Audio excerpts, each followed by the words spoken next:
அப்படின்னா இது வந்து நமக்கு தெரியும் செகண்டரி ஆளுகள் வந்து கான் கச்சிடிஎஸ் ஒரு கொடுத்தாலும் எலிமினேஷன் தான், E1 எலிமினேஷன் தான் போகும். அப்போ பாருங்க நமக்கு கண்டிப்பா இது மஸ்ட் பி E1 தான், எந்த ஒரு மாற்றமும் கிடையாது. இங்கே ஒரு கார்போஹைட்ரேட் ஃபார்ம் ஆகுது பாருங்க. நமக்கு 2 விதமான பீட்டா ஹைட்ரஜன் இருக்கு.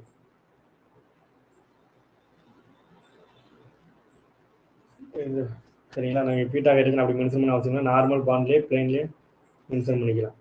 ஸோ இது ஒரு பீட்டா ஹைட்ரஜன், ஸோ இது ஒரு பீட்டா ஹைட்ரஜன். அப்போ நமக்கு ஸோ 2 விதமான ப்ராடக்ட் ஃபார்ம் ஆகும். ஸோ இதை எலிமினேட் பண்ணும்போது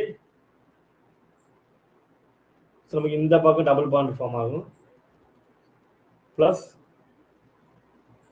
இதை எலிமினேட் பண்ணும்போது நமக்கு இந்த சைடு எலிமினேட் ஃபார்ம் ஆகும். இப்போ நீங்கள் RS கான்ஃபிகரேஷன் வச்சு பார்த்தீங்கன்னா ஸோ நமக்கு தெரியும் இங்கே ஹைட்ரஜன் இருக்கு. அப்போ இது 1, இது 2, இது 3, இது 4. அப்போ எப்படி வருதுன்னு பாருங்க. ஸோ ஆன்டி கிளாக்வைஸ் ரொட்டேட் ஆகுது, இது வந்து S கான்ஃபிகரேஷன் வரும். ஸோ இங்கே பாருங்க, அப்போ இது 1, இது 2, இது 3, இது 4. அப்போ வந்து பாருங்க இது கிளாக்வைஸ்ல ரொட்டேட் ஆகுது. So R configuration. ஸோ இப்போ R and S நம்ம கிடைக்குது இல்லையா, மிரர் இமேஜ். அப்போ இது NMCMR.